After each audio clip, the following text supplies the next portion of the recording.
Okay, we are live. So, simple programmer, Bulldog Mindset, multi-millionaire real estate tycoon. Is that safe to say? Can I put it like that? Yeah, no, that's fine. It's yeah. Yeah, John Sonmez, and also should have been an enemy of mine, but somehow became a friend of mine. I know that's funny. I never thought that we'd be on each other's channels, right? It's pretty Yeah, cool though. yeah, Yeah. totally. When we were on your channel, that's how we started out, and I'm going to start out the same way on this one. Yeah. It's probably about a year and a half ago when we were showing up in each other's comment sections, and we really disagreed on a lot of things. And I think the main thing that it stemmed from was I was in support of MGTOW, and you were kind of against it. It was against your philosophy, and at the time, that was kind of before. That was when MGTOW was still red pilled. Now it's kind of became black pilled. It's kind of merged with the incels. You know what I mean? Yep. And I remember the turning point when I realized, you know what? I relate to this guy too much to fight. You were making a lot of videos about the MGTOWs, and there was one video where you started out and you were like, I know you guys are going to call me a simp and a cuck and all that. And he's like, and that's because you want me to stop, but fuck that. I'm not going to stop. And you just kept going. And I was like, you know what? This guy's a winner. I relate to this guy way too much to hate this guy. So, at that point, I was just like, I was looking for reasons to relate to you and to like your content. I was no longer looking for reasons to hate you. You know what I mean? Yeah. Yep. Yeah, that's kind of how that went. So what about you? You want to explain your side? Yeah. So I think, when I started first watching your content, I was seeing a lot of stuff. Yeah. Like you said, the MGTOW, and then, the whole cold approach versus, and so I was like, you just got this one thing wrong. Cause I mean, it's like, Yeah. so I was putting comments there, and then it was, I saw a lot, so much of the content that you were creating. I was like, this is right on, like, this is solid advice. So I was like, after some period of time, I was kind of getting swayed. I was like, it's like we could disagree on a few things, but is LFA helping men? Obviously, right? That's what, and that was my primary concern, because that is my primary concern, is like, I want to help men, and we're going to disagree. Like, I'm friends with Coach Greg Adams. He's going to be on my show tomorrow, and we disagree probably on a lot of different things, but we agree on a lot of things as well. But most importantly, like, guys like you, myself, Coach Greg Adams, a lot of guys that are here creating content, is our heart is to help men. And so that's the thing that really swayed me. And then also just I appreciate the way that you handled things, right? It's like I was just talking to, there's a lot of drama, right, that's happening right now in the whole manosphere, and it's like, we shouldn't be acting like catty high school girls. You know what I mean? Like, if we've got a problem with another man, like my whole thing is like, if I got a problem with a guy, like, I want to talk to him personally and deal with that, rather than making videos and calling people out and like, whining and crying about shit. But so I saw that from you. I saw like, okay, this is a guy that like, he can disagree and can still, be able to, like, because maybe there was a comment on one of your, I think one of the things was like, I commented on one of your videos, and then like a video came out of mine, and you're like, hey, that's awesome video, or that. So then I was like, okay, this is like, to have a large enough mind to be able to hold, one thought to say, okay, I disagree with this, but I like what you did here. To me, those are the kind of people I want to hang out with, and those are kind of people that I feel like are authentic, and I think that's really important. So exactly. And no holds barred here. So, and I saw you last Saturday night. I saw the live stream that you went on. Oh God. And you know what's weird? I mean, those guys diss me a little bit. Like, they'll take little jabs at me. I actually like them. Like, I've been on their stream, and I've had good conversations with them. And I think that's kind of their alley. They are, you make content, I make content. Their alley is shitting on our content. You know what I mean? But it's okay. Like, there's people all over and all different of the different spheres on YouTube. There's people that do that. They roast people. Greg Doucette does that in the fitness community. Of course. And he's fucking awesome, right? Yeah. So I think it's okay to have that. But you know, at the same time, you do have to stay on your own, and it's good to see you going on there and you know, explaining yourself and kind of, I think, checking them a little bit, even though you're adding fuel to the fire. At least you're getting your point across. You know what I mean? Well, that's what, unfortunately, like that, you know, if they would have let me talk on that stream, I think we would have had some good conversation. They weren't about that. And I agree with you. Like, again, I don't have anything personally against those guys. In fact, there's a couple of those guys that have reached out to me that I'm helping. I'm not going to name any names or anything because I don't want to like ostracize them from their own community.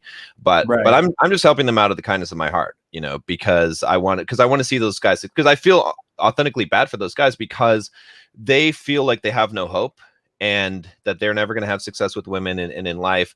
And some of these guys are really young. Some of these guys are like 20, 21 years old. And it's like, you should not have that viewpoint in life at this point. You know what I mean? It's like, there's so much of their life that's ahead of them, and like having that. So I really, you know, I really dislike that. But I will say one thing, and I'll just make it known because I haven't said this yet, which is, as much as I agree with you in terms of like, go ahead, critique my content. I would love actually though a real critique of it from a logical standpoint of why it's wrong. Not this guy's a cock. That's not a very good critique. But you know, whatever, you can do whatever you want. But the one place that I will not stand for is, you know, some of these guys are doxing people's family and stuff like that, and that's just not cool. Like, if you got a problem with me, you know, you got a problem with someone, that's a different thing. But I can't stand for that. And the guys that do that, they're going to be permanently on my shit list. Like, if you dox someone's family, I'm not dealing with you.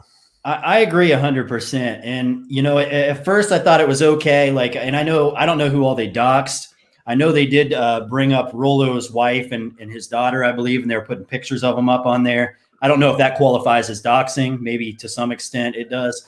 You know, that's a bitch move. I'm like, I don't know how else to put it, but yeah, I do I say that out of respect to those guys, because I want them to stop doing it. Keep doing what you're doing, but don't get yourself in trouble. Don't make a fool out of yourself. Don't make an ass out of yourself by, you know, just totally fucking your reputation up, because people don't respect that sort of thing. Yeah. You know, I know I'm not married, but, you know, I'm actively in relationships right now. I'm seeing somebody.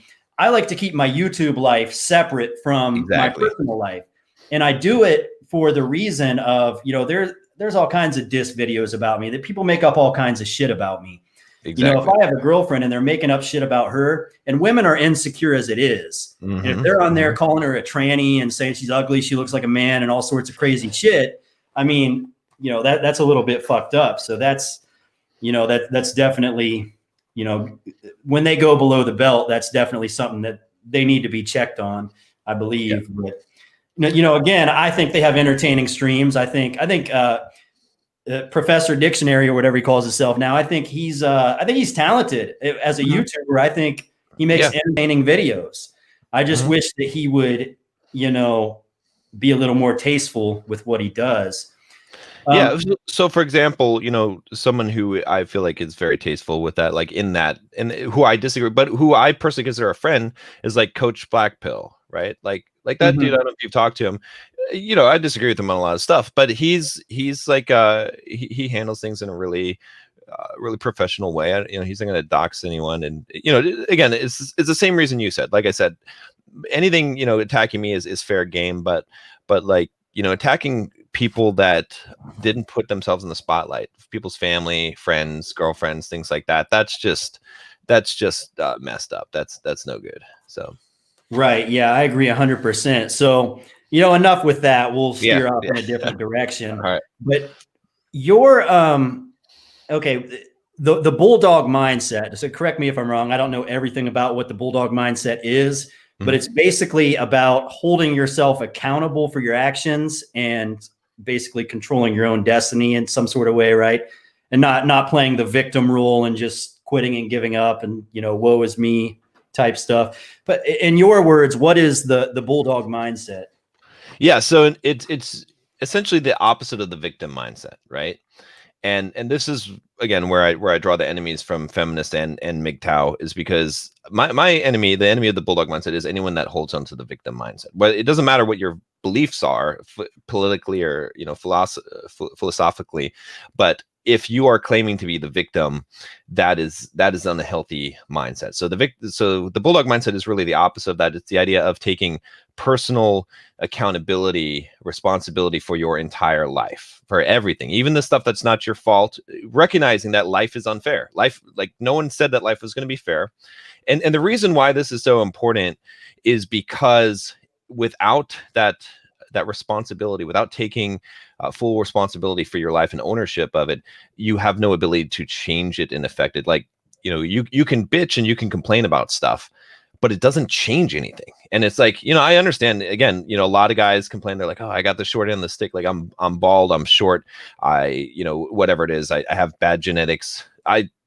Fine, I'm not going to argue with that stuff. But my answer to that is let's not cry and complain and say how bad the world is, or how it's women's fault, or how it's society's fault, or any of these things. And so let's say, okay, what can I do to improve my lot in life? And so a lot of the Bulldog mindset is really based in Stoic philosophy.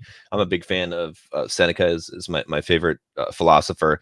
And so I base a lot of that off of that self-efficacy, the idea that you can control what you can control, which is only your interpretation of things. But the external world, you can't control. So I don't put expectations on other people. I don't allow them to put expectations on me. I practice acceptance. And that's one of the key things, is just to accept, okay, this is what's happened. And that once you accept reality for what it is, and that's really what the heart of the red pill is, or supposed to be. It was supposed to be like, here's the I've painted the canvas. This is what you're looking at. These are the rules to the game. Now you can see. Before you're playing the game, you didn't know the rules. Now you know the rules. But a lot of people will take those rules and they say, well, these rules aren't fair. I don't like them. Let's change the rules. You don't have that option. That's how life is. That's how biology is. It is what it is. So, right. So Bulldog mindset is more about saying, okay, here's the rules to the game, and not just in women, right? In life, right? Financially, the world is a cruel place. It's a hard place, right? Physically, like all the things that you want in life, it's a hard place to get those things, and it's unfair. And so you have to take it and decide that stepping up as a man, you're gonna do what you need to do in order to accomplish what you can in life, and to judge your success by how far you came, not in relation to other people.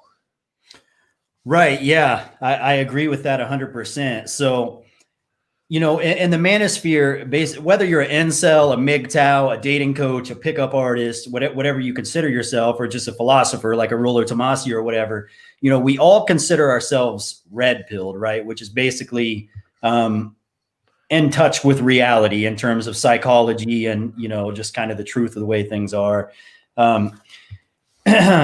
So you have different branches. Like you have the black pill. Those are people who have they became red pilled aware.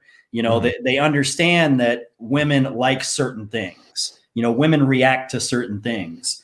And the black pilled guys believe that they don't have those things. They believe, because women do react to big muscles. They do react to tall guys. They do react to handsome men. They do react to rich men. If you pull up in a Ferrari and you hop out and you're built like an NFL linebacker, I mean, you can basically take your pick of the girls. So they do have a lot of solid points. But so this basically, what I'm getting from your Bulldog mindset is it's the opposite of the black pill, where it's saying, fuck your genetics, fuck your situation, fuck your problems, find a way out, and find a way to make it happen by working harder, basically, right? Exactly. And a lot of that comes from, again, like a lot of people see me now and they're like, well, John, it's easy for you to say that, you're jacked and you have money and you have all these things. But, if you look at my old pictures, like I was like, the reason why I say it is because I would have been an incel. I would have been a black pill guy. Like 15 years ago, absolutely. I would have been worse than a lot of those guys. And I would have thought life was hopeless. And I did. I didn't think there was any, and I transformed myself to what I didn't think was possible in so many areas. And so that's why I think I'm so attached to this. Like it's so close to me, because when I see these guys and I see these philosophies, I see myself, and I'm like, and I think, what if what if I didn't figure this out, right? What if guys were feeding me this, and then what if I took my own life? You know, a lot of these guys do take their lives. What if I gave up in life, right? So many things I wouldn't have accomplished, so many lives I wouldn't have touched, so many things that I would have never experienced in life. And so it puts the fear of God in me that like I have to fucking preach this message and have to reach these guys because it's so important, because I know, because I had been there. So that's why it's so you know, I get so jazzed up about this is because I was that guy. I was worse than most of these guys. So right. But what was I going to say? So I've seen those pictures of you. You know, the before pictures, obviously everybody has, they're all over your YouTube channel and your website. Was that before the Simple Programmer, John? Oh yeah. So that was kind of, that was before Simple Programmer. So those were like your high school, college age days. So I had sort of two transformations, because, and this is, I think what is critical is that you have to do an internal transformation. You can't do an external one alone. So when I was in high school, like before high school, you know, I was kind of like a dorky, kind of fat kid, didn't dress well, you know, didn't have very many friends and stuff like that. I got picked on. And then like halfway through my high school, I started lifting weights, and I built up my physique, and I learned how to wear the cool clothes and like that kind of thing. And so I was kind of fit in, right? And so I actually developed a decent physique, you know, and whatnot. Not super great or anything. And I was a little bit more successful in life. I wasn't as lazy. I was a little bit outgoing, but all of that was all to get validation. Like I didn't do any of that for me. I did all of that in order to gain acceptance and validation from other people and from women. And so that didn't last. It didn't last very long at all. And in fact, what happened was within probably a good, you know, maybe 5 years or so, I was worse. I got extremely fat. I just, you know, was a wreck. You know, I hadn't really actually conquered any of my fears. And it was just, I was still lazy. I still had all these issues. And then after that, that's when the real transformation came, because that was a transformation that happened internally. The mindset changes. That's why I focus on the mindset so much. And once the mindset changes, it's like the external world will always reflect the internal. And so if you change the internal, the external will change. And it's interesting because even just looking at some of my older videos and stuff, the sound of my voice changed. And I didn't do anything specifically. My voice changed. It used to be high pitch, used to be squeaky, entire mannerism, just a completely different person. And it's because that internal change. And when that internal change, that caused that outside to change. So what do you think I guess like what's the word? The foundation of this was? Now, obviously you were going through some shit. You weren't getting the results you wanted. So you kind of overcame things. But I'm sure it was a process, and confidence isn't built. You don't just wake up one day and say, I'm going to be confident today. It doesn't happen like that. You have to get out there and build success in different areas of your life. And that's when you start to feel better about yourself. And that's when you start to value yourself. And that's what confidence is. So, it seems to me like, you were doing the programmer thing, you were doing the tech stuff, and you started to realize, well, I'm really good at things. I'm able to make money. And then, what happened after that? So you got into real estate after that, right? So I started, so first of all, you're right on the confidence thing. Confidence is the one thing you cannot fake, right? It has to come from experience. The way that I always talk about self-confidence is that confidence is knowing the possible outcomes of the situation and knowing that no matter what, you'll be okay. And the only way to do that is to have experience, right? Guys that are confident with women, it's not because they know they're never going to get rejected. It's because they've been rejected enough times to know that that's a possible outcome, but it doesn't matter because they'll be okay because they've had success as well. And so that's like where true confidence, I believe, comes from. And so getting back to like where the things happen. So the real estate, actually, I bought my first house when I was 19. But I'm not going to give myself credit for knowing what I was doing. I didn't know what I was doing. All I knew was I didn't want to pay rent. And so I found this crappy little shack of a house in Boise, Idaho. Like it was like $65,000, $60-something thousand. And real estate agent was like, no, you you can't buy a house. You're 19. You don't have any credit. And he's like, you can go. So I went to like every loan officer, every mortgage broker. Finally, I found a mortgage broker that offered me like a 10% interest rate with a 3-year prepayment penalty. He was like, this is the only loan that we can give you. And I did it because I was like, okay, I'm gonna do this thing. And what ended up happening was that it took a while before I figured it out, but I got this really good job as a software developer, and I moved from Boise to Santa Monica, California, and I was making like the equivalent of about $175,000 a year. It was like $75 an hour, and like $23.50 of it was per diem, so it wasn't taxed. So it equated to around somewhere between $150 and $170, and that was insane. I mean, I was 19. This was the .com boom. I was like, I am rich, right? I was getting rich. I was just thinking, I made it. Like, I'm a rich man now. And so I remember one night, like calculating in my head, I was like, okay, how long before I'm a millionaire? Because, you know, I didn't do the numbers or anything. So I was like, okay, well, realistically, if I make $170,000 a year, okay, I'm going to have some taxes. So maybe like 40, 50,000 taxes. And then I could live off of probably like $25,000 or $30,000 a year, you know, and so maybe I can save $100,000 a year.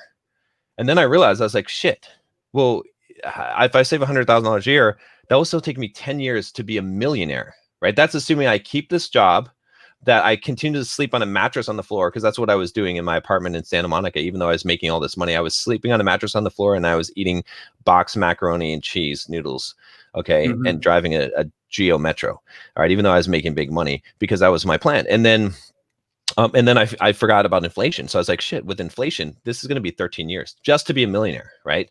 And even, you know, you could put money in the stock, but even when you run that like 6 or 7% return, it's basically the same. It doesn't matter. Compounding is not going to matter in that short amount of time. So I was like, crap, how does anyone get rich? Because who's going to make more money than me? I mean, what can I make? Like $200,000 a year? You know, and I was 19. I was like, how could anyone get rich? If I can't get rich being 19, making $170,000 a year, how does anyone get rich in this country? And that's where I started looking, and I was like, okay, 90% of the rich people in the US, they bought real estate. That's what made them rich. And it's kind of funny. Back then, this is like 20 years ago, I found Donald Trump and I was reading his books back then, you know, and I was like, damn, this guy's got it figured out, because he was one of the big real estate moguls. And I found a lot of other guys too, you know, Robert Kiyosaki, Rich Dad Poor Dad, and Gary Keller, The Millionaire Real Estate Investor, was a really good book. But once I put those pieces together, that's when I came up with a plan. And I was like, I have to buy a property every single year. That's the plan. And then I will eventually, in like 20 years, become rich and be retired. And so that was the plan. And so that's what I started executing on. Yeah, that's basically what, you know, the term "fuck you" money is, right? It's capital. Your income can be cut off at any point, but when you have capital, when you own properties, that's when you have the "fuck you" money, because you actually have a little bit of power. You can control your own income. Right. Yeah, that's pretty awesome. So then what happened? You decided, you know, after that, you said, fuck it. I'm going to completely change everything around. If I could do this much, I'm going to change the physique and everything else. Like, how'd that happen? So that was kind of a different thing. It was like, that thing was like a logical, remember, I was a software developer. I had the analytical mind of knowing to buy the real estate and figuring that out. But it wasn't really, I was still somewhat lazy, right? I mean, I worked my regular job, and then I played World of Warcraft or EverQuest back in the day, right? I was so lazy. I had a damn refrigerator like below my desk, so I could just fill it with sodas and drink sodas. I didn't have to go to the fridge to get it. So I was still lazy. I mean, probably harder worker than a lot of people, but in my mind, compared to, you know, what I do now, it was laziness. And so what ended up happening was, I remember I got fat. Okay, I had this job. I was working as a contractor at the Department of Health and Welfare in Idaho, and it was a good job. It was like, you know, it was like $100 an hour job, and I was doing okay real estate wise. You know, I had a bunch of properties at this point, but I had just let myself go, and I was playing video games, eating junk. And I remember going to the store because I couldn't fit my size 43 pants anymore. I had to buy a size 44. Right. So 44 US. So that's, I mean, up until that point, I would look in the mirror and I'd be like, oh yeah, you just have a little bit of a gut, but you're buff. You know what I mean? And but when you're putting on size 44 pants because your 43s or 42s don't fit, you're a fat ass. And so I had to tell myself, John, you're actually a fat ass. Not only you're a fat ass, but you don't have any confidence. Like, you think that you're this slick, guy. None of that. You're lazy, right? Like, I really had this kind of self-assessment, and I was like, all these things you want in life, because I have this theory that everybody thinks they're going to be a rock star someday. And what that means is that, like, we all have in our mind, or most of us, that someday I'm going to be like a famous actor. Someday I'm going to be rich. Someday I'm going to have this life, right? But it's just going to come someday. Or maybe we think we're going to have another life, but it's an unrealistic thing, but we hold on to this, like, thinking that there's some future for us, that because we're so special, that there should be some special future for us, because, we're all narcissistic to that degree, right? We expect that, that these things should work out for us. But what I realized was that was all bullshit. That I'm not going to become rich. I'm not going to become, ripped. I'm never going to have 6-pack abs. I'm not going to have, women all over me. That shit's not going to happen unless I make it happen. And so that was kind of like an awakening moment. I was like, all right, I have to do something in my life right now. I have to make a change, because the path I'm going on now, I know where it goes. And nothing's going to change. I'm just going to keep on going that same path. So I did a U-turn, and I was like, I am going to get my shit in gear. So I started losing weight. I lost like 100 pounds, and I started reading books. And reading books, that was the other gateway drug into this transformation, because I didn't know anything about transformation, and I was very analytical.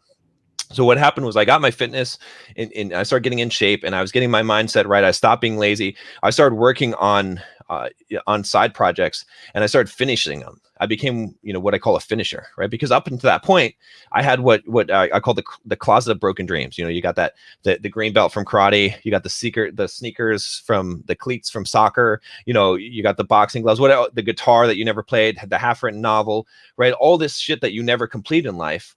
I said no more. Everything I start, I'm completing. And so that's where things really changed, because I made an app that I put in the App Store, and that was fairly successful, and I completed that thing. And then I completed writing, getting my blog post and doing a blog post every week, and then eventually writing a book and creating courses. And so all these things were happening. And then at the same time, while I was running, getting my body in shape, I started listening to audiobooks. And I was a very analytical person, but I started listening to books like one of the first ones that really influenced me was How to Win Friends and Influence People by Dale Carnegie.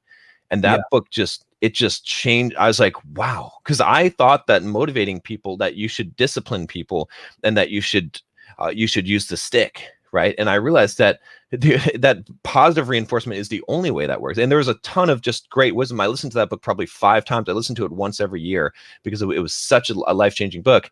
And then I started getting more off into the deep end. So, one of the things as I started to become more successful in life is I would ask rich people, because now I was on some podcasts. I was kind of famous in the software development world. I was building up my reputation there and build up my brand there. And so I got invited to places where a lot of wealthy people were hanging out. And I would always ask them, I'd be like, because I was consuming so many books at this time. I was like, what book would you recommend that everyone should read that would change their life? And the stupid book that they recommended was How to Think and Grow Rich by Napoleon Hill. And, I remember I picked up that book, right?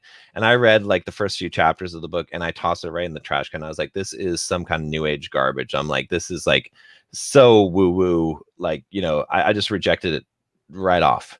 And then, maybe like a few months later, people kept on answering that book was the book that changed their life. So I was like, well, fuck it. So I bought a new copy of the book, and I forced myself to read it. And this was another turning point in my life, is I realized that ignorance, by definition, you can't know if you're ignorant. Like it's like, you've seen Princess Bride, right? The iocane poison, right? You can't smell it, you can't taste it, you can't, what I mean? Ignorance is like that. When you're ignorant, it's like iocane poison. You don't know that you have it, right? And so I realized, I was like, shit, if I am ignorant, if these guys know what they're talking about and I'm ignorant, I can't detect it.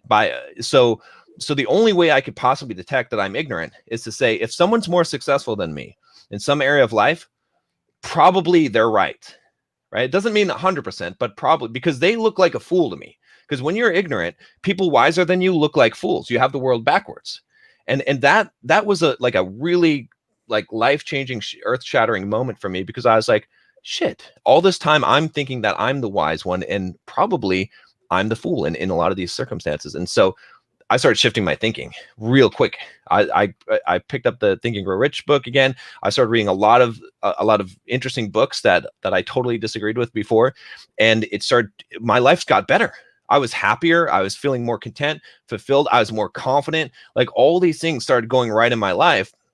I read books like Psycho-Cybernetics by Dr. Maxwell Maltz. That was just that book talks about self-esteem and how we develop self-esteem.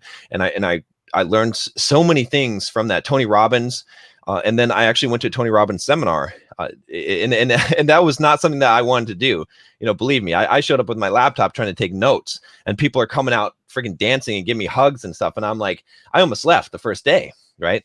And so anyway, to make a long story short, those were the things that changed my life. And there was one critical thing in that Tony Robbins seminar, that I could give you, hours of story, but I'll tell you this one thing. And then I'll kind of wrap up the story, which is he was on stage and he said, the quality of your life is in direct proportion to the amount of uncertainty you can comfortably live with. And that, I realized that I had built my entire life around certainty. I had built a fortress around my life. I built these walls, financial walls. The whole reason why I was investing in real estate, the whole reason why I was trying to build up this financial empire was to build this wall so nothing could hurt me. I had built up a wall physically. I was afraid at that point to fly in airplanes and go on roller coasters. And, I was a big chicken shit. And I'd built up a physical wall, and I'd built up an emotional wall. I was afraid of getting hurt by women. I was afraid of getting hurt by other people. And so I became emotionally numb. And so after that, I tore down all the walls. I basically changed my whole life philosophy. And I said, you know what? I'm going to live my life, and I'm going to do what I want. And I will accept whatever consequences come for doing that. If I die, I die. Because I realized, I don't know if you ever seen that movie, Final Destination, but there's a scene in Final Destination 2, I think it is, right, where he basically, he's next to die, right, like death, like skip someone, and then so he knows he's going to die, like that weird thing's going to happen to make him die, right? So he's trying to get out of this. So he goes into this cabin in the woods, right, and he's like taping everything, duct taping everything, getting rid of all the sharp objects, trying to secure this whole cabin so nothing could accidentally kill him. And there's a scene where he's sitting in this chair in this cabin in the woods by himself. He's got oven mitts taped to his hands, and he's trying to to eat tuna fish out of a can. And he kind of looks around, and you get the message, which is, shit, I might as well already be dead. I'm not living my life. And I was like, that's me. I'm the guy sitting there with oven mitts taped to my fucking hands. Other people think I'm successful. They see that I have millions of dollars. They see, this guy that has this great physique. They see this guy that is doing all these things and has built this empire. But I was the guy in the fucking cabin, not living my life, not taking any risks. And so that's where Bulldog Mindset really came from. Was after that, I started to discover, what does it mean to be a man? And to be a man means to step up and accept responsibility for your life, to take the risk on, and to say, fuck it. I make my decisions. And if it causes me harm, if it causes me to die, I accept the consequences of my actions. And that shifted everything after that point.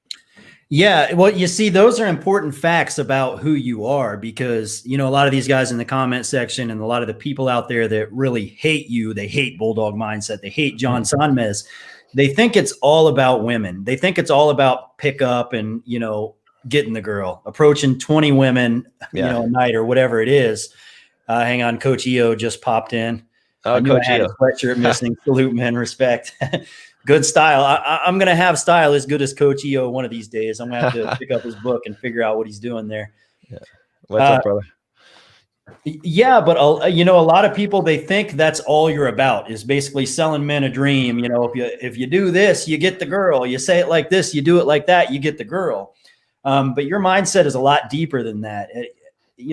I think a lot of times, because you're considered a manosphere content creator, you're bigger than the manosphere. Mm-hmm. I think the audience you're trying to reach, it's almost political. You know, and if you look at the way we're a few days away from the election right now, and if you look at the way America is just like torn up right now with, you know, critical race theory, all these identity politics, and all of this crazy stuff, it's like everybody is trying to play the victim card. Everybody wants the biggest victim card. Like, you know, I've got a royal flush of victim cards right here, you know, and that's what everybody's trying to play in the United States, and it's just bizarre. Like, it makes no sense to me why you would be proud of being a victim. That's kind of what the incel community does as well. They're kind of like the king incel is the biggest victim, right? It's the one that has been treated the worst. When I was a kid, if I got beat up in school, I would tell my parents I fell down. I would tell because I don't want someone to think that I got beat up or got my lunch money taken, because I don't want to be the victim, right? You know, I'm amazed that now you wear victimhood as a badge. To me, it was an embarrassment to be victimized, even though it's not your fault. I mean, you get bullied in school, it's not really your fault, but I still not proud of that. Like, I would still hide that. So do you think, hold on, another super chat. Optimized Pran says, a lot of people say work smarter, not harder.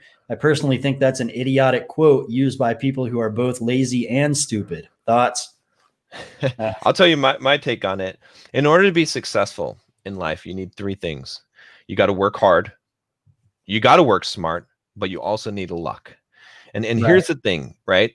The thing about it is I got lucky a lot of times in my life. A lot of times, you know, I've had a lot of opportunities where I've made, you know, $1 million or so because I got lucky. But the only reason why the luck actually worked, because everyone listening to this will have moments of luck in their life. You will have some dumb luck. The problem is most people, when the luck happens, they're not prepared. They don't have the wisdom to recognize it, right? That's the smart, which I would equate to wisdom. Wisdom is more important than being smart, okay? And they don't have the work ethic to capitalize on that. And I'll give you just a quick example here. I was an early author for a company called Pluralsight before I got canceled, and they took all my courses down. It cost me like hundreds of thousands of dollars. Hold on, how did you get canceled? So to sidetrack here, on Twitter, there was this person that was on my podcast. I had a fitness and programming podcast called Get Up and Code, and she was being attacked on Twitter because she had made the statement, like Twitter and the tech industry, you have to understand, is completely left-leaning victim mindset. All of the, you know, all of that whiny Antifa type of crap, right? And so she said, hey, if I were just joining the tech community today, I would, with all the angry people preaching inclusion and diversity, I would feel a little bit intimidated. That's not an exact quote. She said something like that. They went after her. They started doxing her. They started calling her employer. They're on the campaign to cancel her, to get her fired from her job because of that. And one of my friends said, hey, do you know that this is happening to this person? And I don't even like to mess with Twitter, but I jumped on Twitter and I was like, you know what? Fuck it. I was like, what do I have to lose? I got fuck you money. What are you going to do? You're going to cancel me? You're going to tell my boss? I don't have a fucking boss. So I went after those guys. I'm like, you're a fucking pussy. I'm just like spewing all kinds of shit. And they found they screenshotted stuff where I had told a woman to shut her mouth. And then this other woman said, don't ever tell a woman to shut her mouth. And I was like, shut your mouth. Right. So they screenshot that. They screenshot me saying something to a black woman, right? So they basically make it look like I'm sexist and racist, and then they start tweeting these screenshots of like out of context conversations that you know. And I was harsh, but granted, I called people pussies, and I was not nice at all. I was definitely trying to get the attack to come to me, and it did come to me, and I was extremely successful at getting the attack to come to me. I became the most hated man in tech for like a few days, and my book publisher. I have one of the best selling books in the software development industry, Soft Skills. They basically called me into a conference meeting, and then Pluralsight, the company that had the software development courses, they called me in a conference meeting, and both of these companies were basically like, look, well, I mean, the book didn't matter as much, but the other company was like, look, you know, we see what happened here, and we're going to pull your courses unless you apologize and recant what you said. And this was worth to me probably a couple $1 million, because I was getting royalties on those courses of about $90,000 at that point per quarter. Just like I didn't have to do any. These were courses I already created. So I was getting about $90,000 a quarter, and I told them to fuck off. I said that I'm not going to recant what I said. I'm not going to apologize. It doesn't matter. And they're like, "Are you crazy? You're going to lose this money." I'm like, it doesn't matter. This is what I said what I meant. Like, I'm not going to pretend like I didn't say what I meant. I'm not going to be put over a barrel. And so, yeah. So after that, I lost my book deal. It got unpublished. My courses got unpublished. I lost all the royalties from that. And then I got like probably 50 podcasts that I was on were removed from the internet.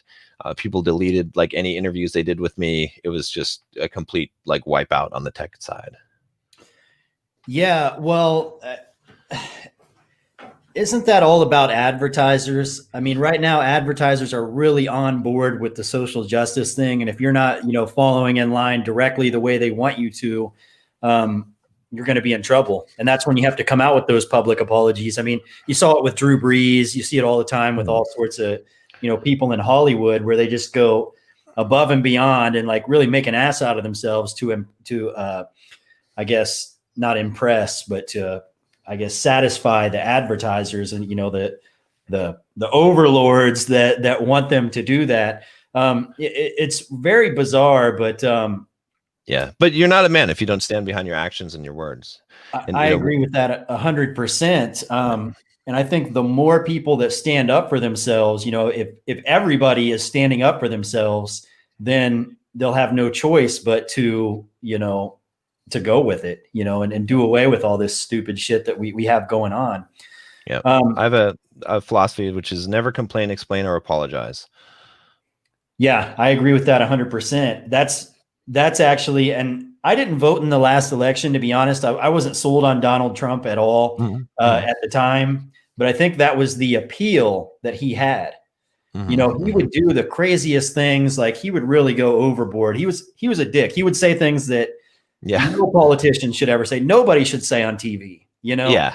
But he would say it, and he understood, like, he could self-actualize. He understood what he said was wrong, but he wouldn't apologize just for the simple fact that he knew the apology would be worse than the statement. It would make him look weak. And that's what he's all about. And I think that's why he got elected.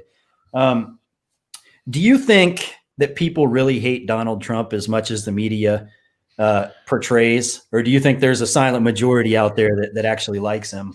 I think there's a silent majority for sure, but there definitely are a lot of, almost every woman I talk to hates it. Like, I mean, you even see it on dating apps today, where it's like swipe left if you like Donald Trump, right? And it's like, oh my god, it's like so... every other chick on Tinder.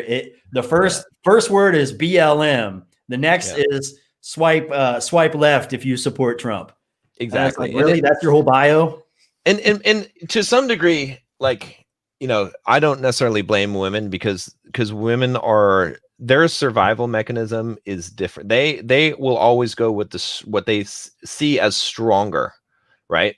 And that's, Rollo talks about this, about the bride, the war brides, right? Like the idea that if a conquering tribe comes in and kills all the men and rapes the women, those women they'll put up a little resistance, but then they will cleave to those new guys like they never even had, that their husband wasn't raped or killed by the old guys and burned. Like the Frenchmen or the French women did with the German men during World War II.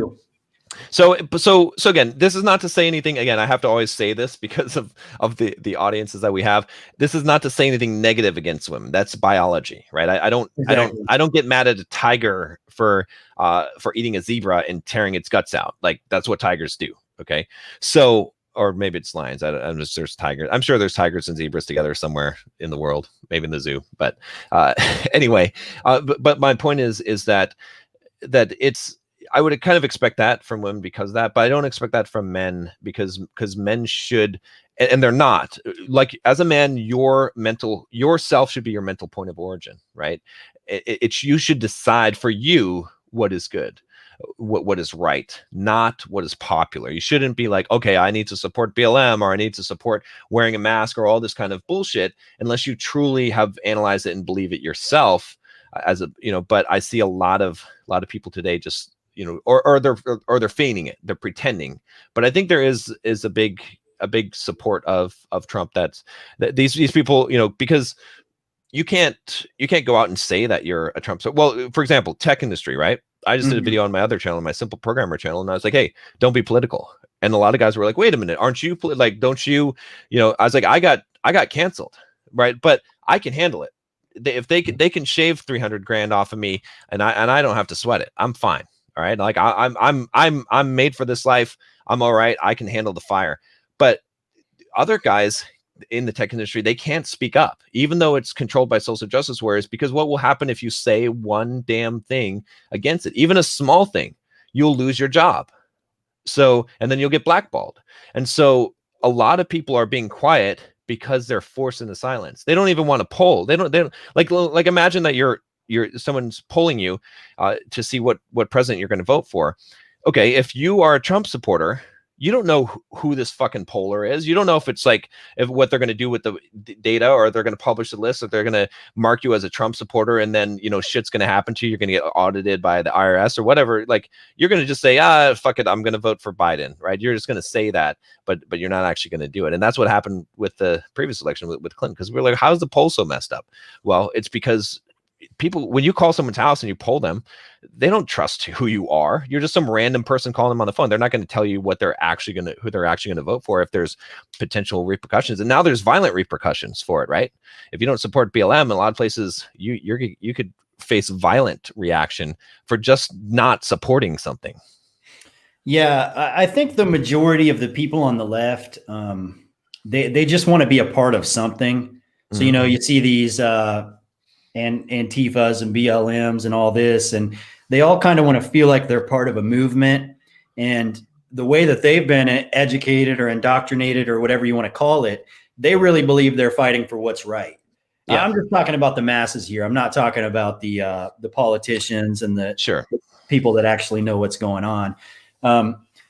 But how much of that do you think is just them being uninformed? Like, do you think if they actually researched what was actually going on, they would wake up and maybe think for themselves a little bit? Or do you think what they're doing is justified? Unfortunately, I mean, you're never just like to ask that question, right? You would have to then go throughout history and then say, are people justified in doing the same thing? And historically, we would say no. Right. We would say, if you were on support with the Nazis, and if you fell into that and you're like, well, I didn't know, I was ignorant. We don't give you a pass and say that. We say, no, you should have, like historically, this has led to bad tragedies where people did not stand up, or they did not actually become educated. And to some degree, unfortunately, with the way that media is today, it's very hard to know the truth about anything.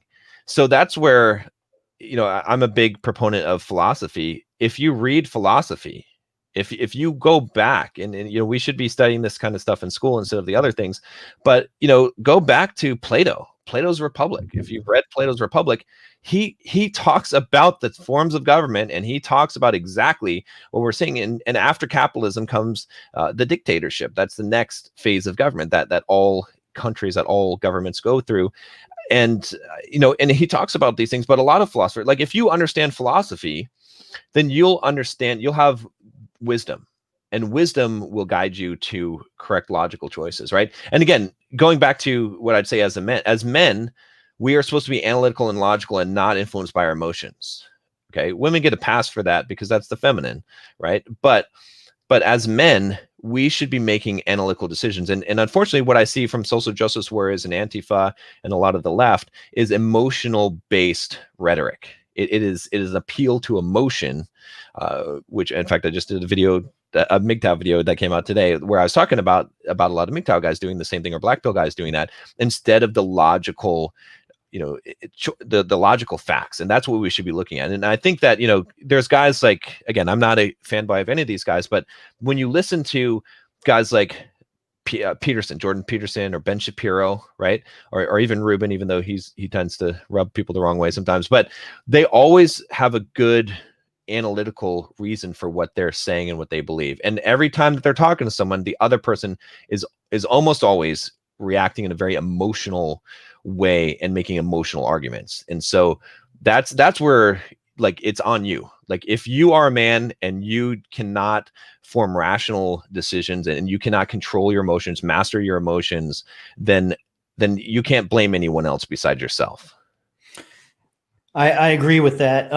But now to shift gears a little bit here.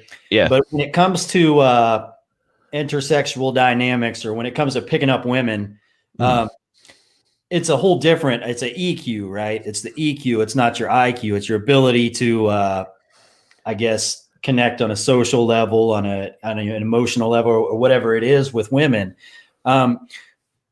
What do you think it takes, like, to cross over? What sort of skills do you think a man has to have in order to be successful with women, with talking to women, approaching women, having conversations with women, taking women home with them? Yeah. So actually, there is a pretty good correlation in the sense that one of the important skills is emotional mastery, right? Because even though you're right, it is the EQ versus the IQ. You still have to be able to separate your emotions, because if you look at what makes someone blue pill, right, is that they're wearing their heart on their sleeve, right? They're putting women on pedestal. They want this woman. They want this woman to love them in a way that they can't, but it's an emotional type of thing. They're not making the logical correct choice in dealing with women because they're wrapped up into it. Women twist them into knots. They take advantage of them, right? We go through that whole dance and divorce court and all that stuff. And a lot of that comes from being emotionally manipulated by women because they're too emotional. And so one of the most important skills is, in fact, there's a lot of guys that make their name out of saying that they're cold, right? Being cold doesn't mean being heartless and being cruel. What it means is that you make your decisions based on your analytical mind, not on your emotion. You might still feel emotions. Like, to shut down and not feel emotions is ridiculous. And unfortunately, a lot of pickup artists tend to go down that road. I don't believe that's a smart road. I know too many guys that are so separated from their emotions, so numb, that they don't even enjoy the experiences that they're with, and it doesn't enrich anyone's life. It's just a proving something type of thing. But what it comes down to is to be able to actually master the emotions, to be able to still make the logical choice, and I think that's important. And then on top of that, I'd say the next important skill is the ability to read situations and read people, right? When we talk about, like, what is game, game is the ability to get what you want out of life. That's how I define it. And so having good game, what does it mean to have good game? Well, good game means that you understand human nature enough to be able to give people what they want so you can get what you want. It's that simple. And you become better at that by being a better student of human nature, right? When you understand women, when you understand what motivates them, when you understand how people react, and then you can understand what they need and what they want, and you can give them that's when you're able to get what you want and to move things in the direction that you want things to go. It's being persuasive. That's what the skill is. I wanted to pull up this comment because this is exactly something that I don't agree with. So when I was doing the I was I consider myself MGTOW for a little while. Like, to be honest, I went through a phase when I had broke up with my ex where I was sleeping with so many women, like, I didn't know what to do with myself. That's what my life was. It was like every weekend, sometimes weeknights. It's just like, that's all I was doing. Yep. Like, literally, it was like my whole life revolved around getting pussy. Yep. I was all over the dating apps. I was meeting women, women at the gym, married women, single women, whatever. It didn't matter. And that's kind of what I was doing. And I realized I hadn't genuinely liked a woman since I broke up with my ex. Interesting. Since I met my ex, and I realized, like, holy shit, like, I'm meeting all these women and I'm like completely disconnected. Like, I don't even know what's going on. And I was like, I had stopped drinking alcohol. Like, I made a decision to do that. And with that, I was like, you know what, I'm going to take a break from a lot of different things. And that's sort of when I found the acronym MGTOW. I didn't even know what it was, but I was like, you know what? Yeah. I was like, maybe this is what I need to do for a little while. So I was like, I wasn't completely abstinent, but I was kind of just like unplugging myself and slowly pulling away from that lifestyle. You know what I mean? So I can have a normal dating life, because I wasn't even dating. Like, I wasn't like consistently dating a woman. It was like one night stand after one night stand. That's like what my life was. Yeah. So I think if you're in that sort of a position, MGTOW is a good thing. Going your own way and disconnecting and sort of finding yourself and restoring your ability to pair bond. Yeah. Well, and let me kind of like on MGTOW, because, you know, I know that people think I shit on MGTOW. I'm MGTOW. I was like, by default, all men should be MGTOW. All men should be going. I'm always going my own way. I'm not going to say that I always was, but I go my own way, right? That's what I do. That my universe revolves around me and what I decide and and that's what men should be doing. And that's the issue, is that like in your instance, right? You purposely made a choice, right? Because you were getting women and you said, wait a minute, I need to do something else with my life. I need to have some other mission and purpose in life, and I need to like focus on me and what do I want out of life, not all these women.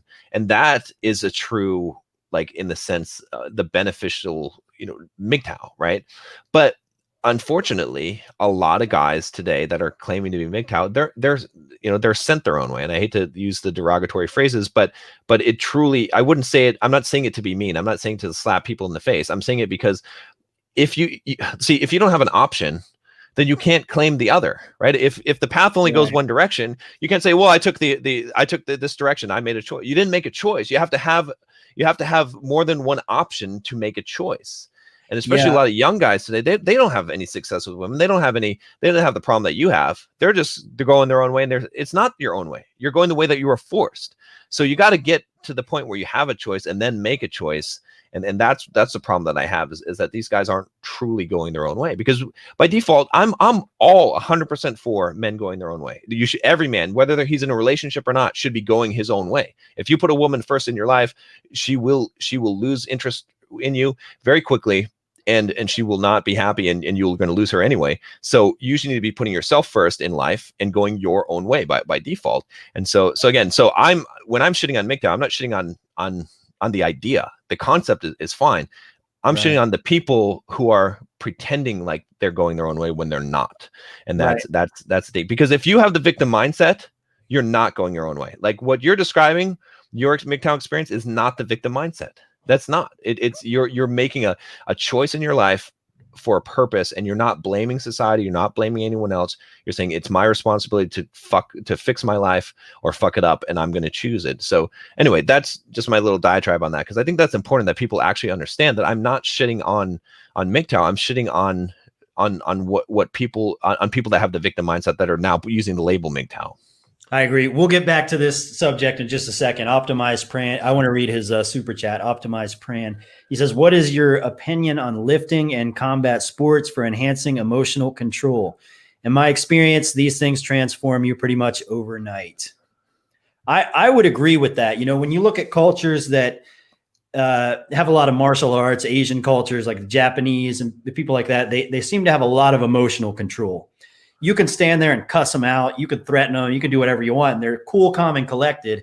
And you see these videos all the time of these, you know, Asian kung fu dudes just totally cool, calm, and collected. And then out of nowhere, they just beat the shit out of some big jacked American dude. And I'll tell you, I've been in. I don't fight as much anymore, but I there was a period of time where I was in quite a bit of fights, and even now I still, like, if some guy is starting shit with me and he's in my face and he's yelling and he's screaming and pushing me, I'm not afraid of that guy. I'm gonna knock that fucker out, like, because I know how to fight. I know that's the guy's not a threat.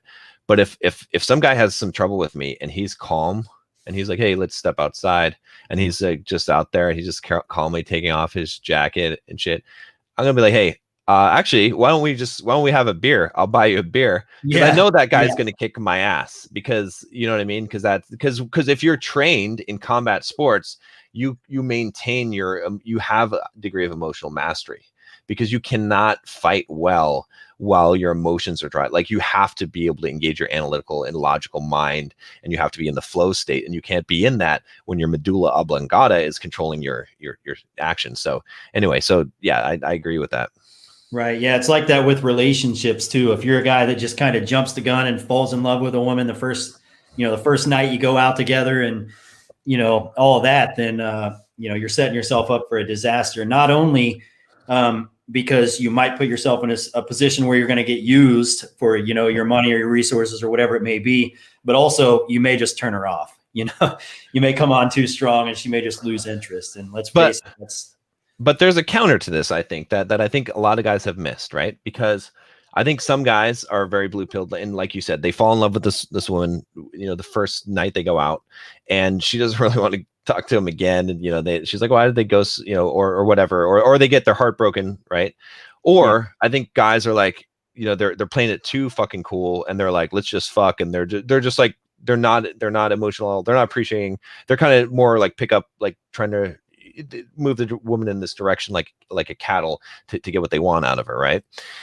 But I think there's like this place where these things sort of intersect, where it's what I call like the Don Juan, the romancers, think about like characters, fictional characters, and the Don Juans, the what's some of the other ones, the Casanovas, right? These guys were womanizers. They slept with a lot of women, but they fell in love with all of these women, but they were not attached. And so one of the things that I've been really focused on teaching guys a lot is this idea of non-attachment. And this was a concept that really helped me quite a bit, because then you can, quote, fall in love. And again, this version of falling in love is more about like being present in the moment, and really like opening yourself, like being opening yourself, so that you can experience this wonder of this feminine that is with you, and you can bring out that full masculine, and she can have a wonderful experience of a deep connection, something meaningful.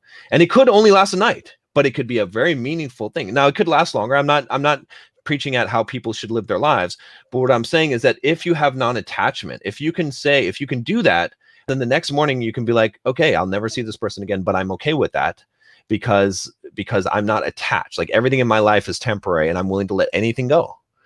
Not only will your life just be better in general, because you'll never suffer loss, and you won't have a lot of pain and heartache in your life, because you can just let things go, but you'll have deeper experiences. And so I think that's the direction, because I've been down all the different roads. I've been down the incel road, I've been down the pickup artist road, I've been down the cold, pumping up type of road. And of all the roads, what I just described to you now, to me, is the most profound, because it enhances your life and the other person's life, and leaves a memorable experience. And to me, it's connecting deeper with humanity. And I know it's not a popular thing. Like, a lot of guys are going to be watching this and be like, oh yeah, this guy, he's totally blue pilled, but it's because they don't understand it. And they haven't done that. But once you go that direction, and maybe you could call it purple pilled, I suppose. I disagree. I don't think there's any pill for it. I think it's being like a human being. But once you go down that road, I feel like that's the correct path. But anyway. Yeah, well, people spurg out with these pill theories: red pill, purple pill, blue pill. I mean, in reality, what you're saying is basically living in the moment.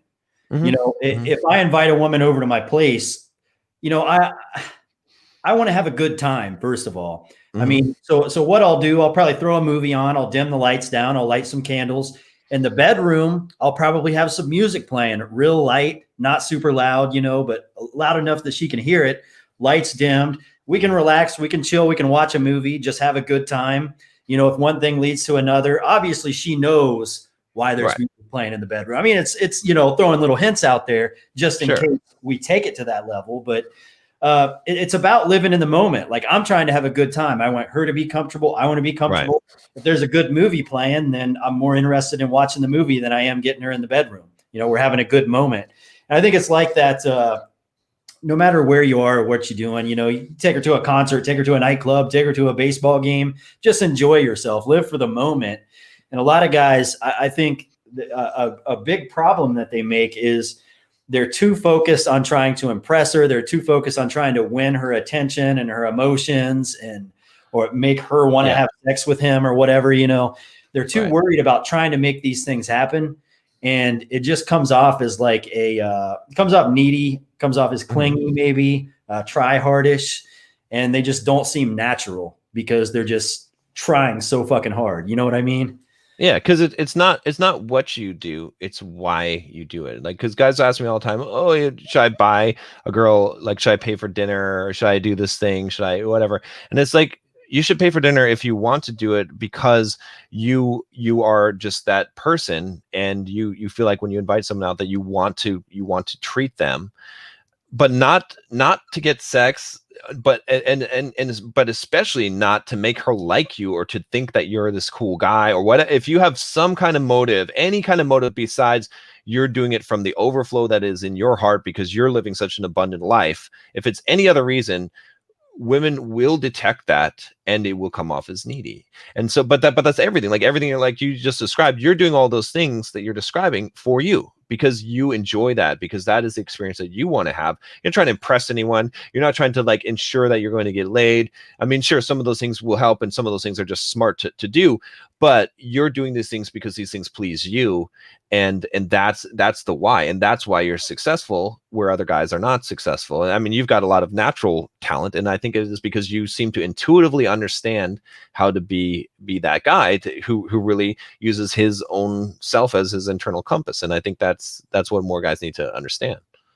Yeah. And I think younger guys, especially American guys, Western guys who are sort of, as Coach Greg Adams, I watch a little bit of him, but he had a really good video on this. He was talking about, the majority of men are raised by single mothers. Their teachers growing up are all females. They have no male role models.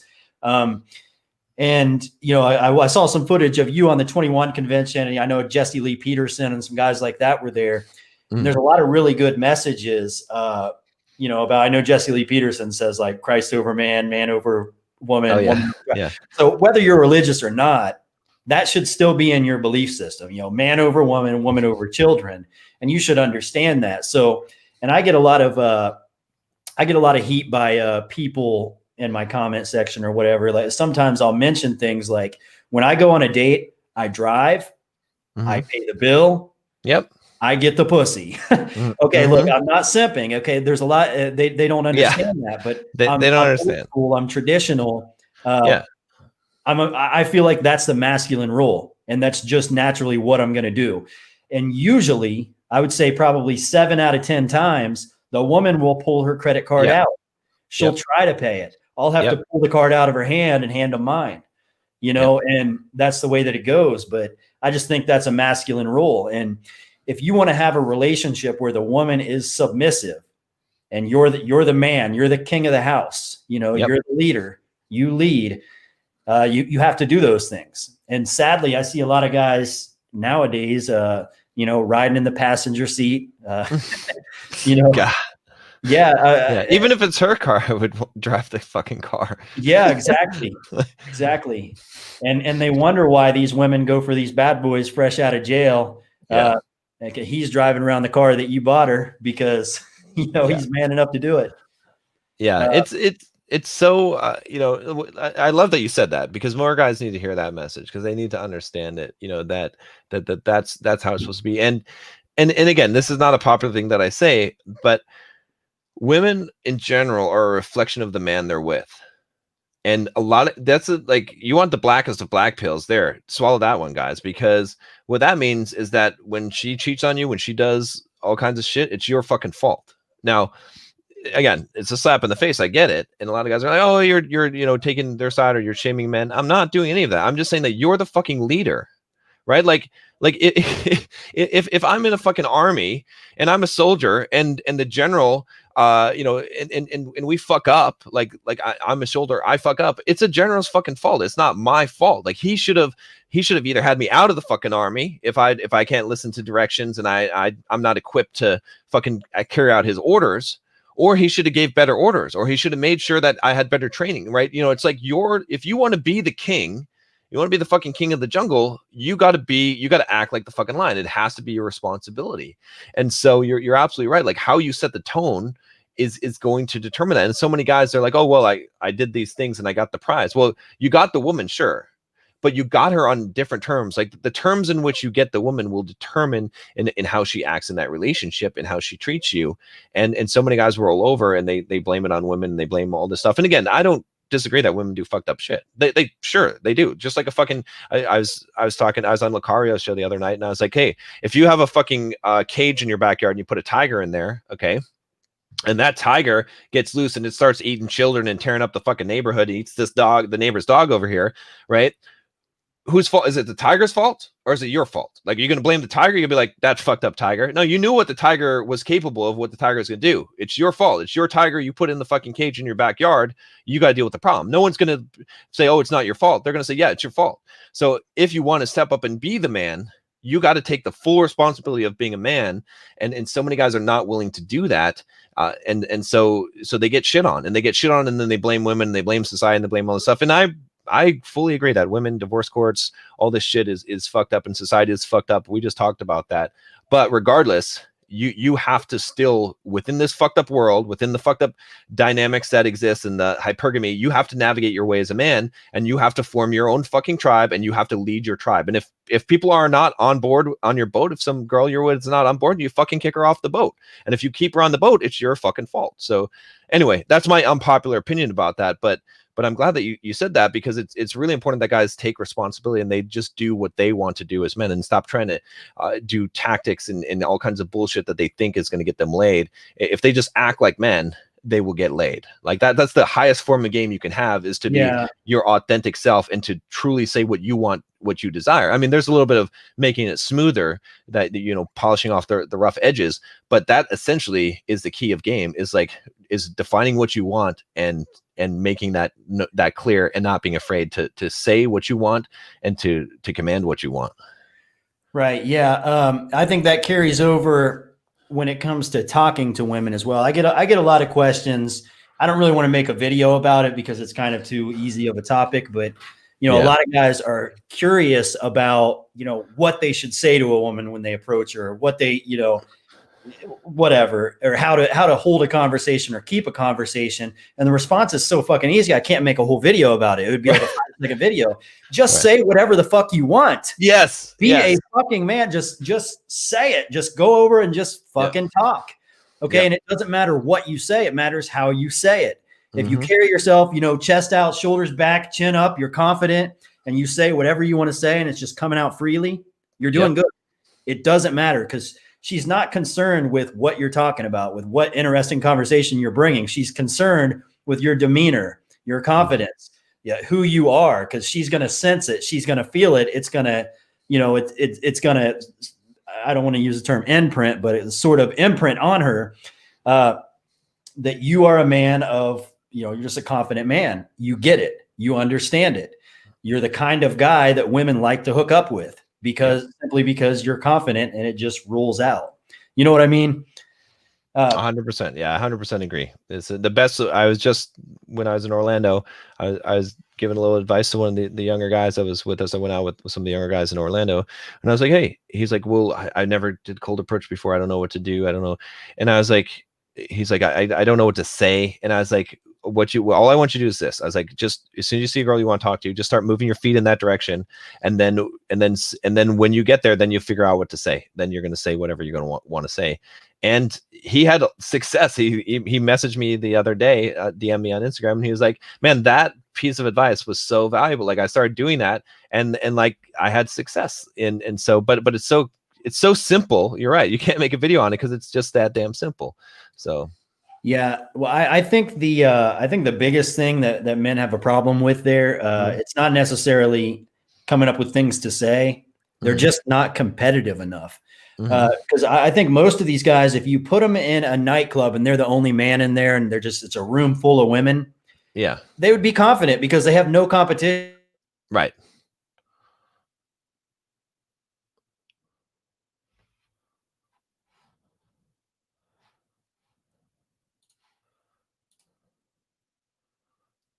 I think we lost. Rose up. Can you see me? Yep. Yeah, I got you. Yep. Okay, are we back?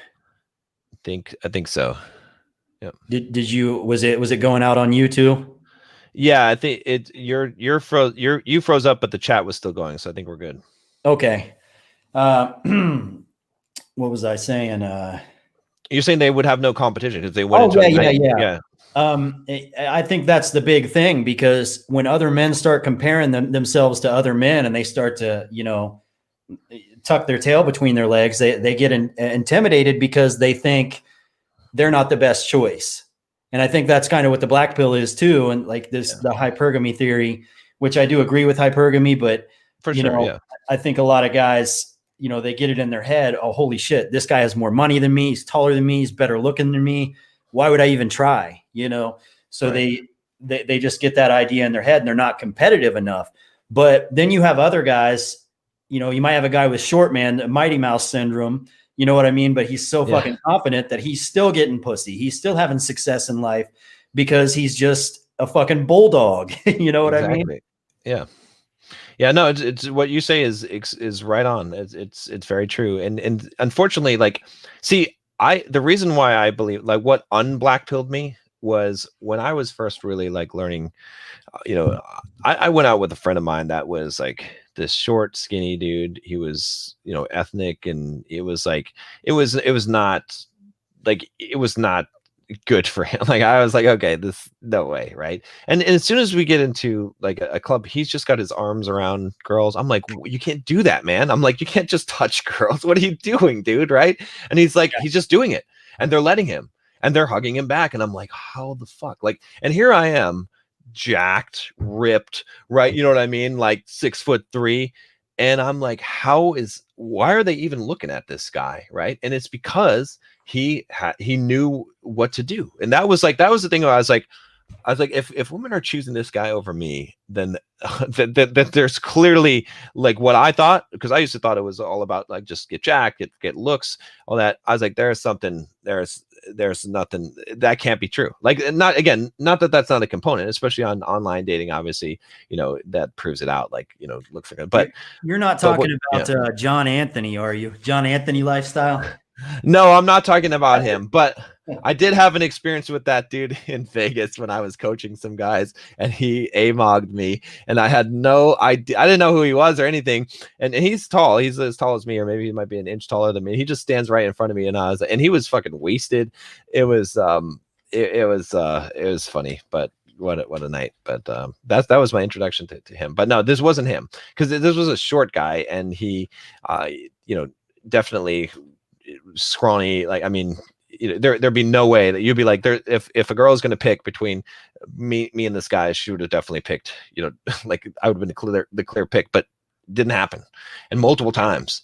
And I was like, wow. Like, so that's when I started to realize, okay, well, the thing is, like, I go up and I don't know what to say. I'm not acting very confident. Like, he's got his arm around him. He's making out with him in like a minute. And it's like, okay, that's where I was like, wait a minute. There's something else to this rather than just being good looking and tall, like, because of that experience, because I thought it was, and I thought it was in my favor. Right. But when I saw that, I was like, there's no way. There's something else here. Yeah. What was I going to say? So I pulled up this question here. What's your take on marriage? You're doing a stream with Coach Greg Adams tomorrow night. Yeah. So this is going to be a hot topic on that one, I'm sure. Well, okay. Remember I talked about the building a wall around myself and like tearing down that wall. So my take is this. Well, first of all, as a man, you should build yourself internally to be secure, where you're not, like, whatever happens in life, you're going to be okay.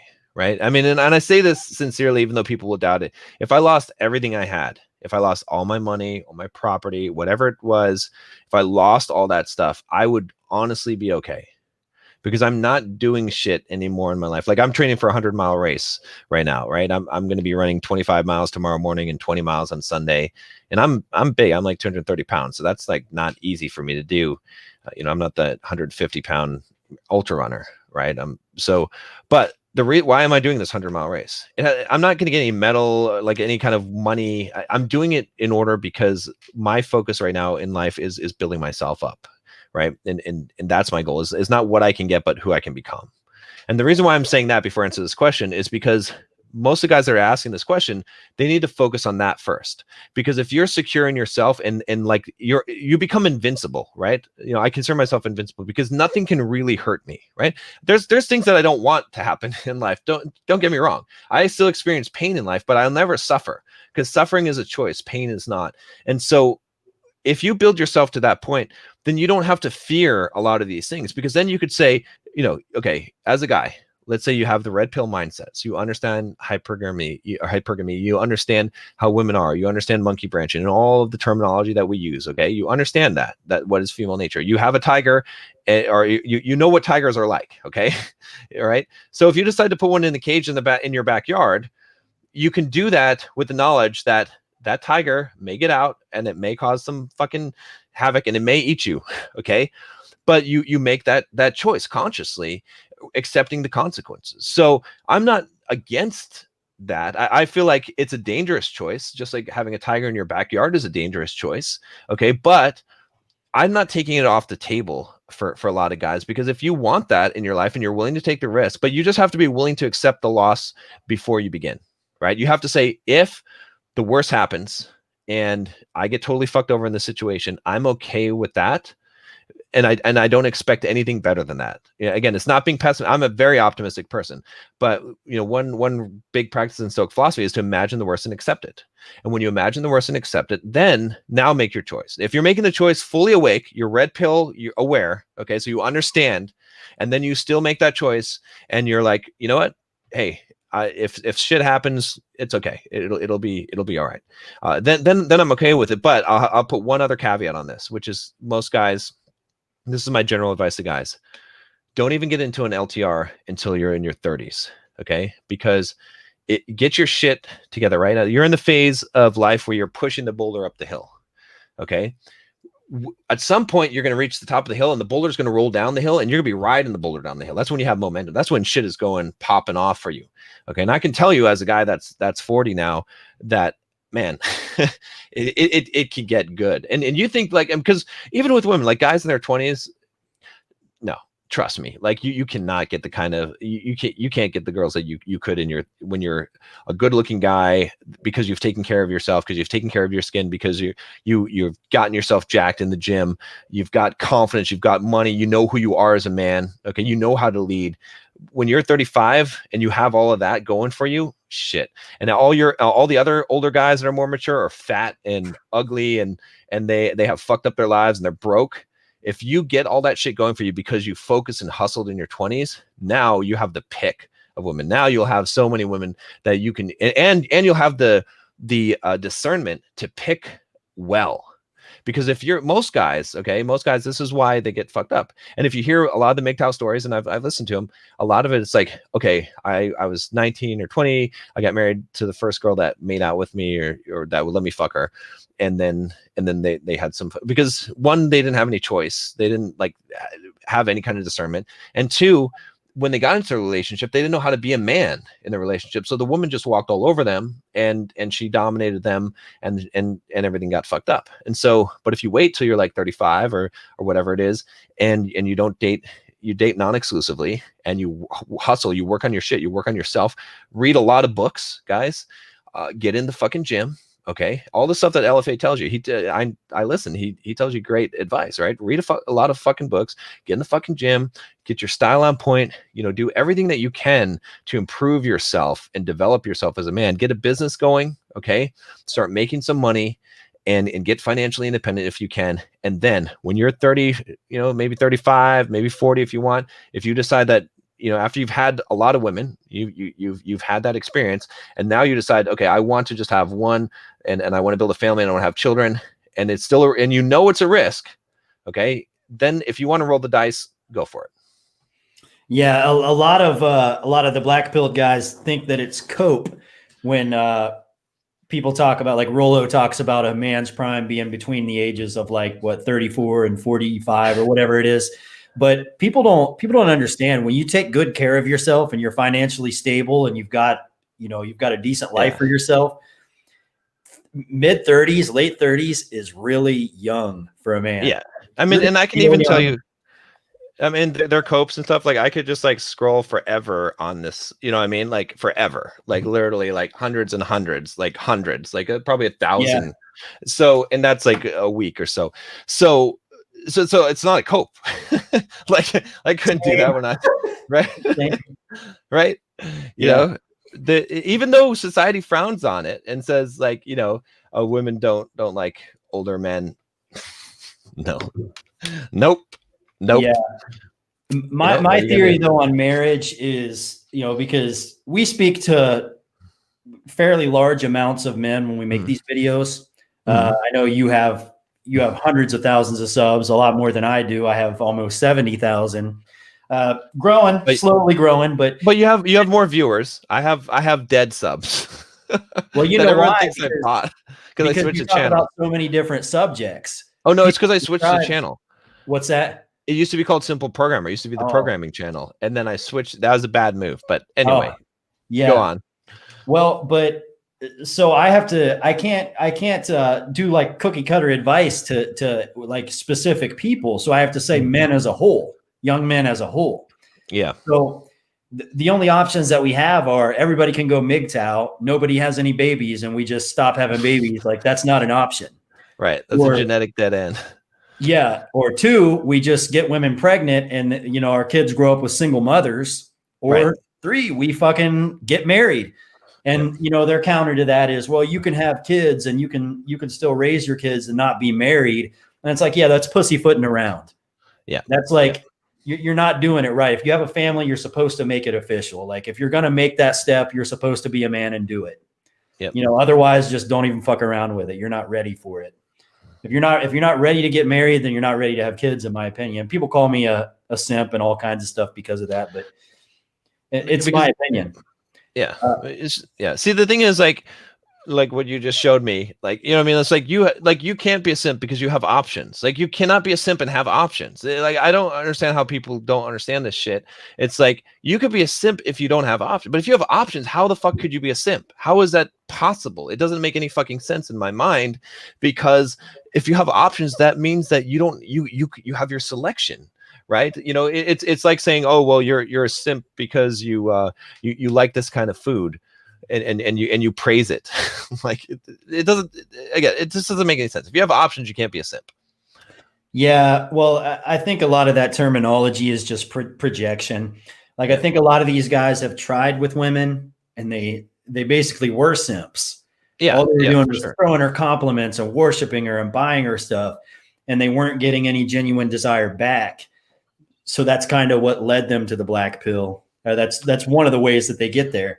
So when they see you still associating with women, they assume that you must be doing what they were doing. Like they're above you. They know something you don't know because they've already been through that and they've walked away from it. And in their minds, that's the way they're thinking, you know.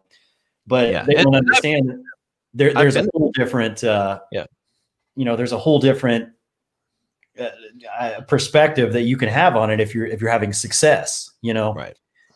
What were you gonna say? I've been a simp for sure. There's no, like, I was the worst of the simps, right? I remember like even in high school, like, you know, driving a girl around to all kinds of functions and bringing her presents and all this shit, and, you know, being a little puppy dog, right? So I know what it is to do it. But, you know, it comes down to what we were talking before. It's like, it's not what you do, it's why. And why changed. Why is the most important thing. What do you think about dating single mothers? I don't know. Like,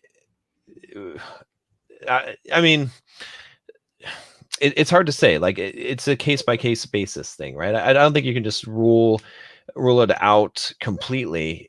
Obviously, it's not ideal. It's not optimal, right? Obviously, like, it's something that should factor into your decision, especially if you're considering something long term. If you're not considering something long term, why does it matter? right? Then why are we even asking this fucking question? So it's kind of funny because guys ask this question, or they hate single mothers, but then they're also hate marriage. And so I'm like, well, why would you? I don't understand why you care then. Like, what does it matter in that case? Like, it only really matters if you're going to pursue a long-term relationship. And then at that point, then it has to be on a case-by-case basis, because you can't just, throw someone out because they made some mistakes in their life. And if you're looking for the pure girl, I mean, guys, okay, yeah. I do some coaching for women as well.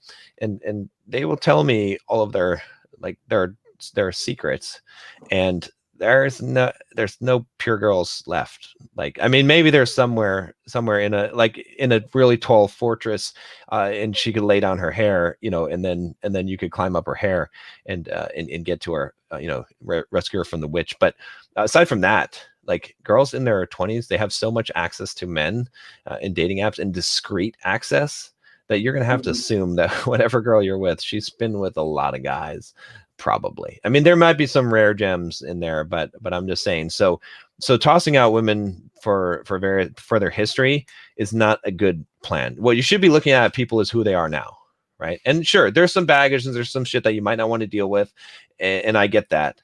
But if you're looking at, like, on a person basis, you should look at who people are, not what they've done. I think that's so critical in everything in life. But yeah, I mean, I'm not going to deny that it's definitely a downside for sure. Like, and those women are going to want to, like, find a guy to lock down, because it's extremely beneficial for them to do that. So you're gonna have to watch out for being manipulated. So yeah, I think it depends. It's a case to case basis for sure. I mean, if she's widowed or something, like the guy was shot and killed or something, obviously, that's not necessarily something she's done wrong, and I wouldn't really hold it against her. The only problem is her children, and them, how they feel about you and how you feel about them, and all that. But if she still has an ex that she still sees regularly, shared parenting or something like that, you just have to deal with the fact that the dude that used to be drilling her is still meeting up with her once a week or a couple times a month or whatever it may be. And there's nothing that you can do about that. And also the fact that the children will always kind of view you as, like, they'll never really like you the way they like their dad. You're always standing in between them and their dad. You know what I mean? Yeah. And I mean, personally, like, I would completely avoid it. But hey, if you got options, you can make that choice. If you don't have options, you might not be able to make that choice. So right. I would completely avoid it. I just wouldn't touch it at all. Right. But that's me. But I'm not going to tell other guys that I'm not going to preach to them and say, you have to completely avoid single mothers, because that's their choice. Right. I'm glad you pointed out the dangers, because that's true. So what do you think about tribalism in the manosphere? It's kind of a different subject here, but there's a lot of it. Like, and I know, okay, you've affiliated with the Rule Zero guys, the 21 Convention guys, right. All sorts of different people. Right. Even I think RSD. No, maybe not RSD. Todd V. And I've seen. Yeah, I've had Max on there as well. Yeah, and then Coach Greg Adams. All sorts of different types of people. What do you think about, like, I guess, what do you think about tribalism in the manosphere? I'm not sure if I'm getting that out correctly. Do you know what I'm asking here? I don't like it. I don't like it because it's groupthink. And as men, the primary characteristic in which I judge a man is about how much of his life is driven by him. And so, because people keep on trying to group me. They're like, oh, aren't you one of the Rule Zero guys? Or, oh, but now you're turning your back on the Rule Zero guys. You're the 21 Convention, and they're talking all this shit about people. And then, oh, well, I saw you were you're a pickup artist, or they want to classify me in a label. I'm fucking John Sonmez. I'm me. That's what I'm not on anyone's side. I'm not on anyone's fucking team. I'm on my own team. And as men, we should all be on. We don't belong to some fucking tribe or some group that some other man is running, right?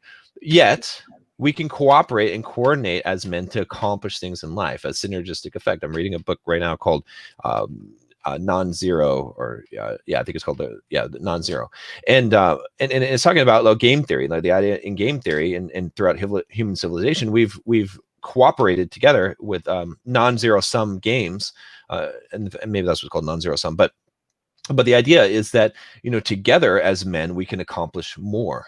But but we do it in such a way as we don't belong to some group. See, all of this, the problem is with all these groups, like, you know, MGTOW, all this stuff, it's like, it's groupthink. And I'll tell you, because you saw the stream the other night, the problem with that stream, with me coming on that stream, is that everyone's automatically against me, and they already have a dogma that they believe in, a philosophy, and they all are united on it. And if I say one thing that disagrees with it, I must be wrong. And it's an echo chamber. And that's the problem with that kind of shit. And the same thing happens with every group.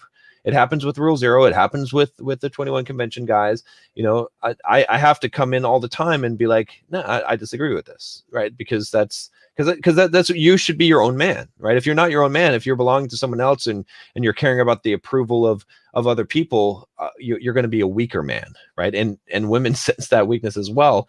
You know, it's ridiculous. But with that said, you know, we need to have differences in our opinions. And that's good. And we should hash them out as men, you know, without being little babies about it and whining about it. And it's good that we have different viewpoints. Like you said at the very beginning of this, that you like a lot of those guys, the black pill guys. I actually, you know, I like some of those guys as well.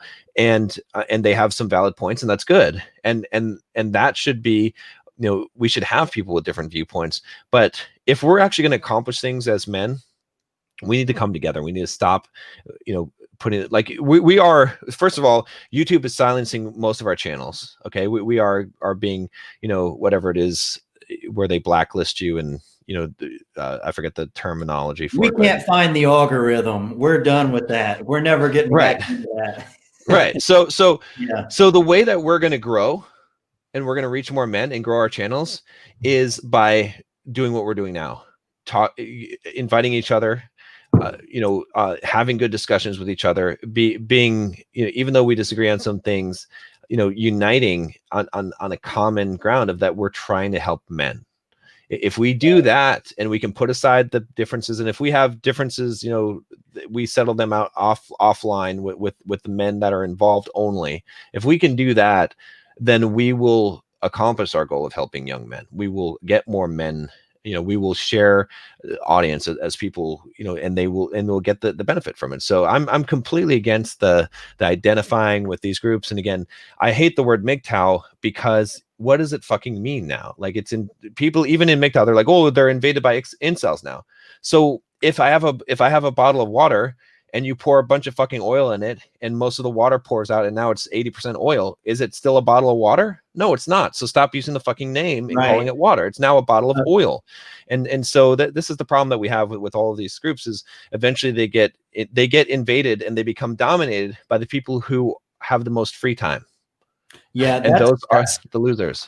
That's why I haven't affiliated myself with the acronym MGTOW in like a year and a half or more than that. I still say I'm going my own way. And when I go my own way, there might be a lot of women there. Who cares? But I'm going my own way. But early on, when I first started this channel, Sandman made a video about me, and he's like the biggest MGTOW, like he's legendary MGTOW, right? They all worship him. And he was basically just calling me a fraud and a pickup artist, you know, the same stuff, same old song that they call everybody who tries to preach any type of self-improvement. And it was just bizarre to me, because he knew nothing about me. He knew nothing about my story. Like, I was only maybe 10 videos in. So I hadn't really, nobody even knew my personality at that point. It was just like I was new. But he just completely just misrepresented who I was. It made no sense to me. But one of the big things that he said about me was, he called me a Chad. He said, how could this Chad know what it's like? So my response to that was like, hold on, like what's that supposed to mean? Like, you're saying that a guy who's had success with women can't go MGTOW. You're basically saying that MGTOWs are incels. Like, you have to go through the incel struggle. You know, you can never beat hypergamy, and that's when you decide to go MGTOW. That's not going your own way. That's getting sent your own way. And that's basically all that is. And I started to realize that was the common theme in MGTOW. After moving forward, that's kind of these new age MGTOWs. That's what they were. They were the incels. They were the black pilled guys. And they were sort of pushing this ideology of, you know, you can't beat hypergamy, so just go your own way. It's the only answer. And Right. I definitely couldn't get behind that. And it's bizarre. What do you think about, because there's a lot of MGTOWs that come after you. You know, there's people like Hammerhand. I like Hammerhand too. And I spoke to him through messages. Oh, okay. The conversations we've had have been very cordial. And I've said, like, look, man, we're all sort of in this together. Yeah. Like, because he got his channel terminated. Anybody in the manosphere any given day could just be gone. Like, you just don't know. And it wouldn't be a shock. You'd be like, oh, well, yeah, it was, you know, our days are all numbered anyways. So we kind of had that conversation. And then it shocks me to see he's right back to dissing John Sonmez. Like, well, you know, yeah. In his defense, to some degree, he doesn't know who I am. Right? Yeah. He hasn't really watched my videos. He wouldn't make a video like that if he understood really who I am, if he watched my videos. So I think he's lashing out. I think he doesn't like the fact that I'm making anti-MGTOW videos, and that's all that he needs to see, is that just an anti-MGTOW video, and that's what he's got. So what I would say is this: if you don't mind reaching out to him for me and say, hey, because I couldn't find his contact info, but invite him. Like, well, maybe he's watching. So if you're watching, I invite you to get on my channel, not to debate, not to like, just to have a discussion, just hang out and have a discussion. Because we probably have more in common, because I've watched some of his videos and I like some of his videos, and he's got some really good points and he seems like a cool guy. But I would like to have a discussion just to shoot the shit and just see, where do we agree, where do we disagree? Because we probably agree on more things than we disagree on. And some of the things that we disagree on would make some pretty good conversations. So let's do that. So that's my olive branch I'm extending. And, you know, so that's what I would say about that, because I don't have any personal beef with him. Let's do it. Yeah. Well, see, that's exactly why you and I are here on this stream, and we're not enemies making videos about one another. Right. Here's the thing. If you attack an ideology, you start a debate. Right. If you attack a person, you start a fight. And you have to be in control of your emotions enough to not do that. Like, people don't realize it makes them look immature, childish. It makes them look kind of dumb. You know, it's just stupid to make these constant diss videos. Like, if you're in your 40s or 50s or whatever, and you're like doing parody videos making fun of some guy, like, it's not that cool. It's kind of lame. You know what I mean? And the biggest problem with that is that you're not even coming up with a response to their ideology, because that's a debate. Debates are great. I mean, I love watching Tucker Carlson versus Cenk Uygur. They're awesome debates, you know, completely different mindsets. Both fairly intelligent guys, good debates. You know, and the same thing can happen with a pickup artist and a MGTOW, or with a life coach and a black pillar or whatever, you know. But the problem is, a lot of these guys, they're so nihilistic, they just don't want to do that. So they avoid it and they name call, you know? Yep. Yeah. No, I'm in agreement with you 100%. So. Yeah. I'm not sure why that happens. Looks like we're out of super chats here. I don't really see any questions in the comment section. It's getting pretty late for me over here. I don't know what you have going on, but I gotta run 25 miles tomorrow morning. Yeah, you need some sleep too, man. Yeah. Well, so I guess on that note, I guess we can go ahead and wrap this one up. So to anybody out there in the audience, you want to let them know what you've been up to and where they can find you at? Yeah. So first of all, thanks for having me on. I really appreciate it. It's great to talk to you. Good conversation here, and you're welcome on my channel anytime. You know, we can definitely do this more. So yeah, thanks for coming on too. Yeah.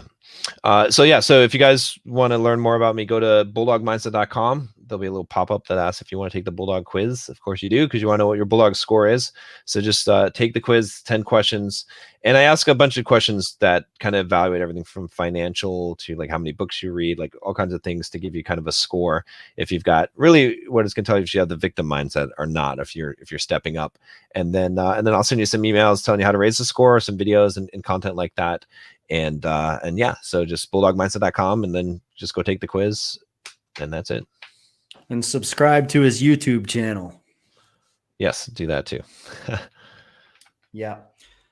All right. I guess that is it. Let's go ahead and wrap this one up. All right. Peace Take care. out.